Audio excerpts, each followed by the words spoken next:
അധ്യക്ഷ പദവിയിൽ ഇരിക്കുന്നു. ശ്രീ അലൂഷ്യസ് ഇവിടെ സന്നിഹിതരായിട്ടുള്ള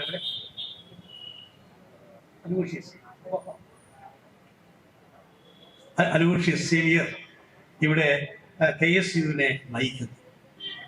ആരുടെ മുമ്പിലും നിലപാടുകൾ വ്യക്തമാക്കാനുള്ള ആർജവം, അതാണ് കേരള വിദ്യാർത്ഥി യൂണിയന്റെ യൂത്ത് കോൺഗ്രസിന്റെ ഏറ്റവും വലിയ ആർജവമായി തുറന്നു പോവുക. ഇടയ്ക്ക് ചില പ്രയാസങ്ങളൊക്കെ വരും, അതൊന്നും അത്ര ഗൗരവമായി എടുക്കരുത്. അതൊക്കെ സ്വാഭാവികമാണ്, അതിന്റെ പ്രവർത്തന രീതി മാത്രമാണ്. ക്ഷമാപൂർവ്വം കാര്യങ്ങൾ ശ്രമിക്കുക, പരിഹാരമുണ്ടാകാൻ ശ്രമിക്കുക. പരിഹാരമുണ്ടായില്ലെങ്കിൽ ക്ഷമാപൂർവ്വം ഉൾക്കൊള്ളുക, അതിനുവേണ്ടി അതിൻ്റെതായ തലത്തിൽ പ്രവർത്തിക്കുക.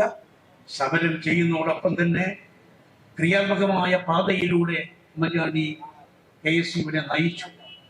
നിങ്ങൾ പലരും കേട്ടിട്ടുണ്ടാവും, ഓണത്തിന് ഒരു പറ നെല്ല് എന്ന കർമ്മ പരിപാടി ഏഷ്യയിലാദ്യമായി അന്ന് കൃഷിമന്ത്രിയായിരുന്ന MN ഗോവിന്ദൻ നായർ വിദ്യാർത്ഥികൾ എന്തുകൊണ്ട് സമരരംഗത്ത് മാത്രം നിൽക്കുന്നു, എന്തുകൊണ്ട് കർമ്മരംഗത്ത് ക്രിയാത്മക രംഗത്ത് ഇറങ്ങിക്കൂടാ എന്നുള്ള അദ്ദേഹത്തിന്റെ ആഹ്വാനം ഉൾക്കൊണ്ടുകൊണ്ട് ഓണത്തിൽ ഒരു പറ നെല്ല് എന്ന കർമ്മ പദ്ധതി ആവിഷ്കരിച്ചു. മനോഹരമായ പദ്ധതി, വിജയകരമായ പദ്ധതി.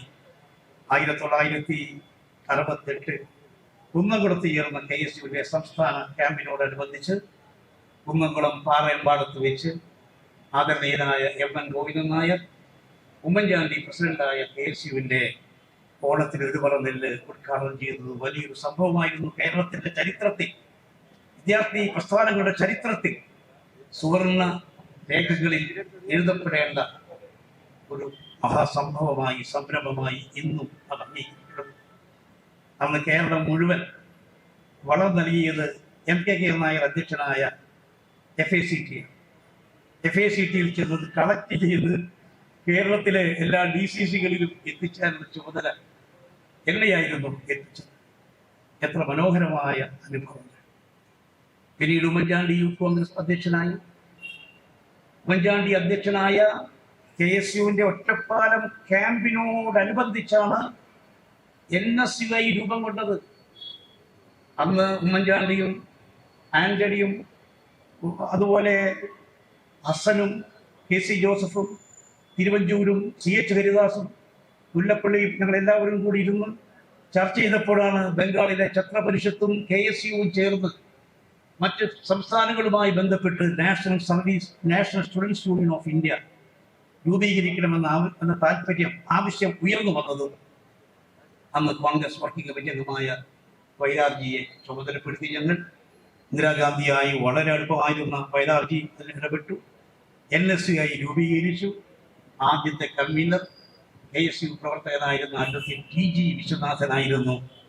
പിന്നീട് നമ്മുടെ KC ജോസഫ് അതിൻ്റെ 2 കൺവീനർമാരിൽ ഒരാളായി. ബംഗാളിൽ നിന്നും അഷിത് മിത്ര, കേരളത്തിൽ നിന്നും KC ജോസഫ്, അവർ ജോയിന്റ് കൺവീനറുമായി കമ്മിറ്റി തുടർന്നു. കേരളത്തിലെ മോഹൻ ഗോപാൽ പിന്നീട് ജോയിന്റ് സെക്രട്ടറിയായി അതിൽ പ്രവർത്തിച്ചു.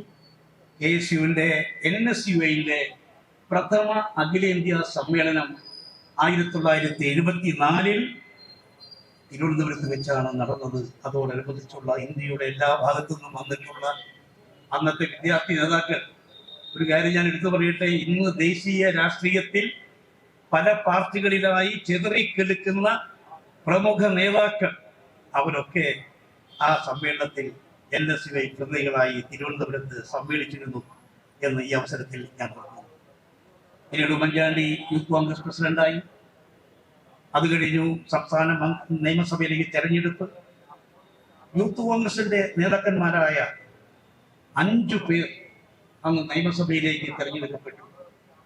ഉമ്മൻചാണ്ടി 26-ാം വയസ്സിൽ പുതുപ്പള്ളിയിൽ നിന്നും, AK ആന്റണി 28-ാം വയസ്സിൽ ചേർത്തലയിൽ നിന്നും, അതുപോലെ Shri N Ramakrishnan, MV Rajan master, Kottara Gopalakrishnan, Raghava master, ഇങ്ങനെ ഒരു നിര അന്ന് നിയമസഭയിലേക്ക് ജയിച്ചു വന്നു. തുടർന്ന് വന്ന പാർലമെന്റ് തെരഞ്ഞെടുപ്പിൽ 31-ാം വയസ്സിൽ വയലാറവി പാർലമെന്റിലേക്ക്, ലോക്സഭയിലേക്ക് തെരഞ്ഞെടുക്കപ്പെട്ടു. 27-ാം വയസ്സിൽ കടന്നപ്പള്ളി രാമചന്ദ്രൻ KSU പ്രസിഡന്റ് സ്ഥാനം ഒഴിഞ്ഞ് നേരെ പോയത് നോമിനേഷൻ കൊടുക്കാനായിരുന്നു പാർലമെന്റിലേക്ക്. അങ്ങനെ KSUവിന്റെ വളർച്ച, യൂത്ത് കോൺഗ്രസിന്റെ വളർച്ച മുന്നോട്ട് ദേശീയ തലത്തിലും ശ്രദ്ധേയമായ പ്രസ്ഥാനമായി ഉയർന്നു. നിയമസഭാ തിരഞ്ഞെടുപ്പ് അത് കഴിഞ്ഞു. പിന്നീട് AK ആന്റണി മന്ത്രിസഭയിൽ, അതിനു മുമ്പ് കരുണാകരൻ മന്ത്രിസഭയിൽ, ശ്രീ അച്യുതമേനോൻ മന്ത്രിസഭയിൽ, കരുണാകരൻ മന്ത്രിസഭയിൽ ഉമ്മൻചാണ്ടി മന്ത്രിയായി. തൊഴിൽ രംഗത്ത് വിദ്യാർത്ഥി യൂത്ത് കോൺഗ്രസ് ആവശ്യപ്പെട്ട ആവശ്യങ്ങൾ, തൊഴിലില്ലായ്മ, വേതനം ഉൾപ്പെടെയുള്ള കാര്യങ്ങൾ കൊണ്ടുവരാൻ അദ്ദേഹത്തിന് സാധിച്ചു. പിന്നീട് കേരളത്തിന്റെ മുഖ്യമന്ത്രി, ഞാൻ ചുരുക്കി പറയുകയാണ്, സമയം നീണ്ടുപോകുന്നു, നേതാക്കന്മാരുടെ നിലയുണ്ട്, ഇത് പറഞ്ഞു വന്നപ്പോഴൊക്കെ നീണ്ടുപോവുകയാണ്. ഞാൻ പറയട്ടെ, അന്ന് ഉമ്മൻചാണ്ടി മുഖ്യമന്ത്രിയായി വന്ന പ്രത്യേക സാഹചര്യം, ഭരണം എന്നുള്ളത് മുഖ്യമന്ത്രി പദത്തിന് ഒരു പുതിയ അർത്ഥം കൽപ്പിച്ചു. ജനപക്ഷ രാഷ്ട്രീയം അതായിരുന്നു മുഖമുദ്ര. ജനങ്ങളെ നേരിട്ട് ബന്ധപ്പെട്ട് ആർക്കും കടന്നു ചെല്ലാവുന്ന ഒരു തലത്തിലേക്ക് ഉയർന്നു വന്ന അദ്ദേഹം ആരെയും കാണാവുന്ന തലത്തിലേക്ക് മുന്നോട്ട് നീക്കിയ അദ്ദേഹം യഥാർത്ഥത്തിൽ അത്ഭുതകരമായ മാറ്റങ്ങൾക്ക് കേരളത്തിൽ വഴി തെളിയിച്ചു. ജനപക്ഷ രാഷ്ട്രീയത്തിന് നേതൃത്വം കൊടുത്തു, കർമ്മ പദ്ധതികൾ ആവിഷ്കരിച്ചു. ഒരു കാര്യം എൻ്റെ മനസ്സിൽ ഓർമ്മ വരുന്നത്, 10,000ങ്ങളുടെ കൂട്ടത്തിലാണെങ്കിലും ഒരു പ്രശ്നം പറഞ്ഞാൽ അത് ഗ്രഹിച്ച് അതിന് പരിഹാരം ഉണ്ടാക്കാൻ ശ്രമിക്കുന്ന ഒരൊറ്റ സംഭവം ഞാൻ ചൂണ്ടിക്കാണിക്കട്ടെ. പ്ലാച്ചിമട സമരത്തോടനുബന്ധിച്ച് ഈ വിടയോടി വേണുഗോപാൽ ഉൾപ്പെടെയുള്ള കുറെ പേർ അന്ന് വിയൂർ ജയിലിലായി. ഉമ്മൻചാണ്ടി മുഖ്യമന്ത്രിയാണ്. സംസ്ഥാന സർക്കാരിന്റെ നയപരമായ ഒരു പ്രസ്താവന വരണം. സമരം നേരത്തെ തുടങ്ങിയിരുന്നു. പ്രഖ്യാപനം വന്നാലേ ഞങ്ങൾ ജയിലിൽ നിന്ന് ഇറങ്ങും എന്നായിരുന്നു അവരുടെ വിവരമറിഞ്ഞ് ഞാൻ അവർ ജയിലിൽ പോയി കണ്ടു. നേരെ ഉമ്മൻചാണ്ടിയെ വിളിച്ചു. ആലപ്പുഴയിൽ ജനസമ്പർക്ക പരിപാടിയിലാണ്. 10,000 ഇടയിൽ ഫോണിൽ സംസാരിച്ചു. ശ്രുതിയിൽ ഒരു കാര്യം ചെയ്യാം, ഞാൻ കൈകാര്യം ചെയ്യാം, ഒന്ന് വെയിറ്റ് ചെയ്താൽ മതി.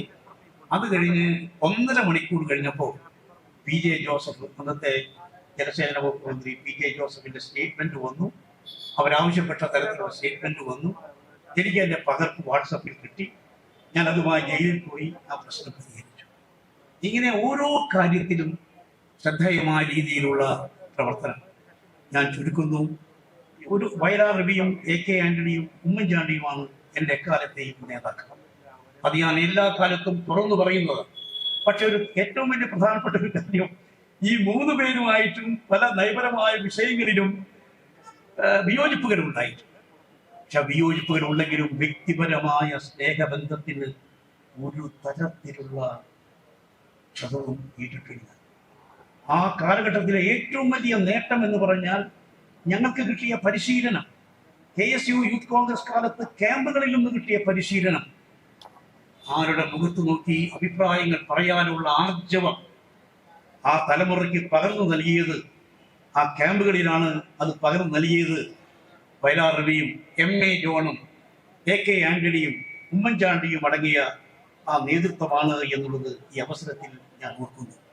അതുകൊണ്ട് തന്നെ പല കാര്യങ്ങളിൽ വിയോജിപ്പുകൾ ഉണ്ടാകാം. ചർച്ച എന്ന് പറഞ്ഞാൽ വിയോജിപ്പുകൾ ഉണ്ടാകാം. പക്ഷെ അത് കഴിഞ്ഞാൽ ഒരു ഒറ്റക്കെട്ടായി മുന്നോട്ട് നീങ്ങുക. കാസർഗോഡ് മുതൽ പാറശാല വരെയുള്ള KSU യൂത്ത് കോൺഗ്രസ് പ്രവർത്തകരുടെ അഭിപ്രായം ഒരേ മനസ്സ്, ഒരേ രീതി. ആ രീതിയിൽ മുന്നോട്ട് പോയ ആ കാലഘട്ടം ആരും സ്ഥാനങ്ങൾക്ക് വേണ്ടി പുറകെ പോയിട്ടില്ല.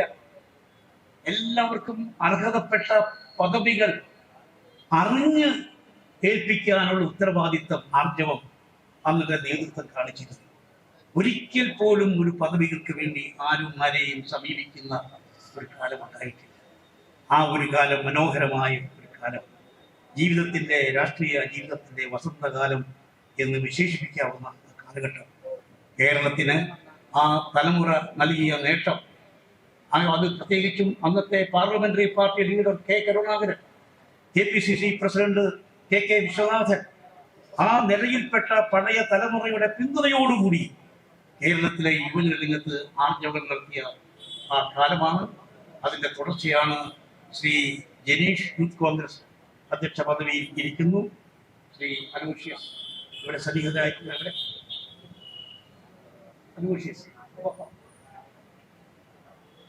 അലൂഷ്യസ് സീനിയർ ഇവിടെ KSUവിനെ നയിക്കുന്നു. ആരുടെ മുമ്പിലും നിലപാടുകൾ വ്യക്തമാക്കാനുള്ള ആർജവം, അതാണ് കേരള വിദ്യാർത്ഥി യൂണിയന്റെ യൂത്ത് കോൺഗ്രസിന്റെ ഏറ്റവും വലിയ പ്രത്യേകത. ആർജവുമായി തുറന്നു പോവുക. ഇടയ്ക്ക് ചില പ്രയാസങ്ങളൊക്കെ വരും, അതൊന്നും അത്ര ഗൗരവമായി എടുക്കരുത്. അതൊന്നും ഒരു പാർട്ടിയെ സംബന്ധിച്ചിടത്തോളം ഒരു ചർച്ചാ വിഷയമേ അല്ല.